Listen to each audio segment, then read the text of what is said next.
Good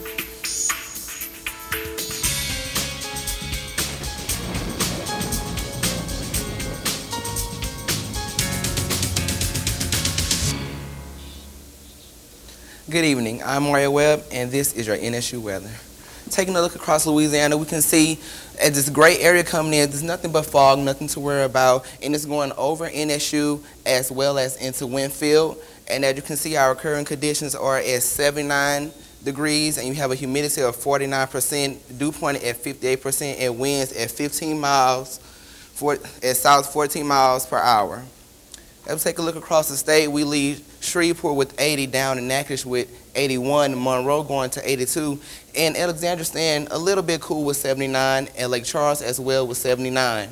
When we take a look across the southern region, Texas is staying within the high 70s, with Dallas leading in 73 and Houston with a low of 76. As we go back into Shreveport, still again 80 with clear skies, and New Orleans with 79. Across the state here, you can see California is staying cool with temperatures in Los Angeles at 56 and San Francisco at 61. But as we travel back down towards the south, you can still see it staying in the 70s, and down to Brownsville, Texas with 78. Our national radar satellite is showing us here, as you can see, this fog that I told you about earlier is slowly but surely passing on through. This green spots that you see are going to be spotty showers in the United States as well. When we go back towards the south here, you can see it moving in as well, and also spotty showers in Texas too. Tonight we have a low of 64 degrees, and tomorrow we have a high of 80 degrees with a little chance of rain.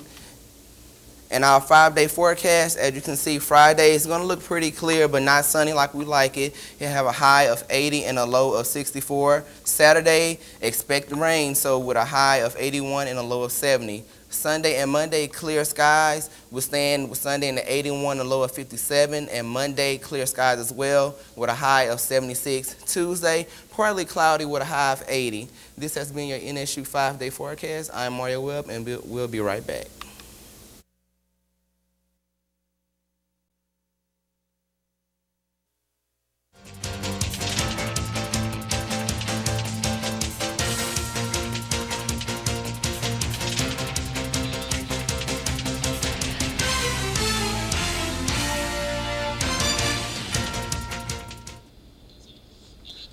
Now we know what the current sauce and the Potpourri have been doing lately, but what about KNWD? Reporter Sarah Cramer heads to the radio station to figure out what we can expect next semester. You can turn your radio on at any time to listen to music you can't find on the hit music stations. 91.7 FM The Demon has been on campus for 37 years.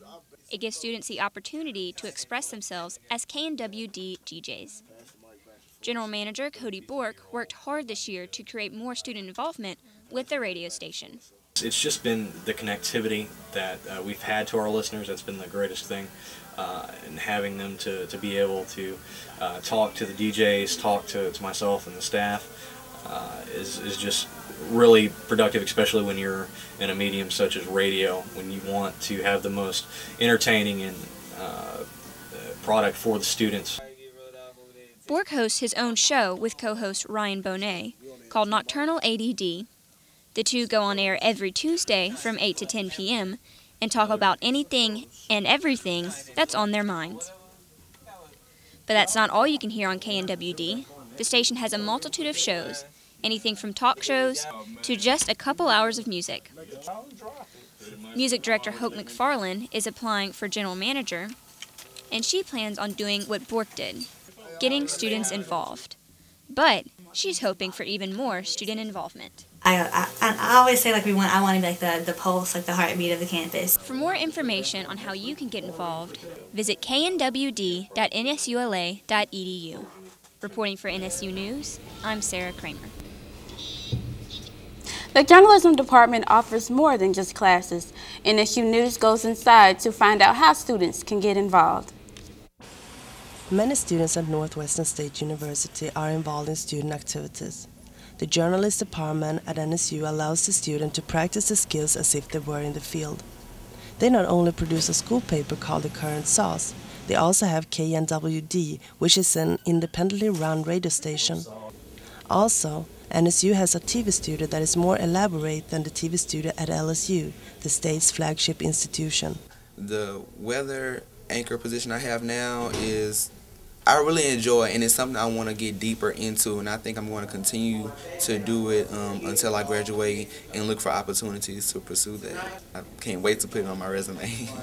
We are in a changing society, and the traditional media channels are not what they used to be. Most media interacts today, unlike 10 years ago, and that requires the staff to be more educated about the field. NSU has a well laid out path for their students to be a part of this growing field. It's definitely a vital part of Northwestern's journalism department that you can get in there, you get the hands-on experience, and go out and get a great job. In between schoolwork and free time, journalists and non-journalist students have the opportunities to practice skills for a brighter future in journalism and new media. The NSU media station is an easy way for students to learn and get experience in how the production chain works. And alumni working in the field are very appreciative of the experience they gain while at NSU. For NSU News, this is Jeanette Forsius. The Potpourri yearbook will be passed out next week, but to get a jump start on next year's edition, a meeting was held to see what students wanted in their yearbook. NSU News reporter Kelli Otto has more.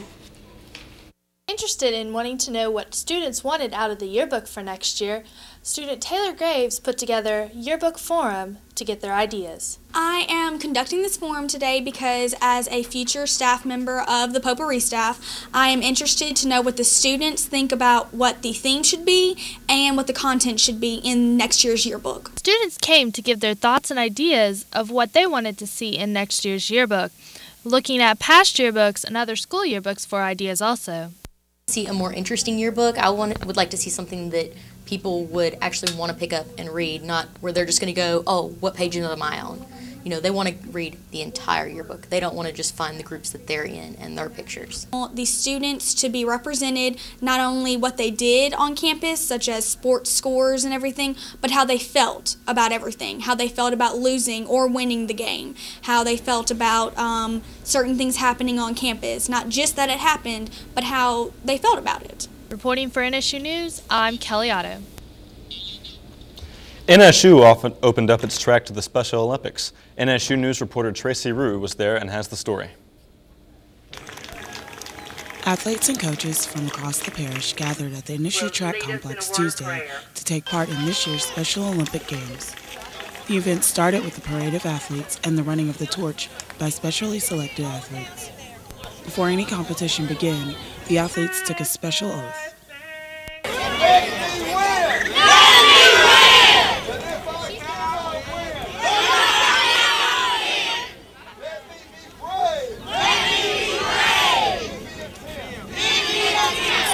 Athletes competed in running events ranging from 25 meters to 100 meters, and the standing long jump and softball throw to round up the field events. The Special Olympics is a sports competition for children and adults with intellectual disabilities. However, the games are also an opportunity to motivate and inspire not only the athletes, but also those involved.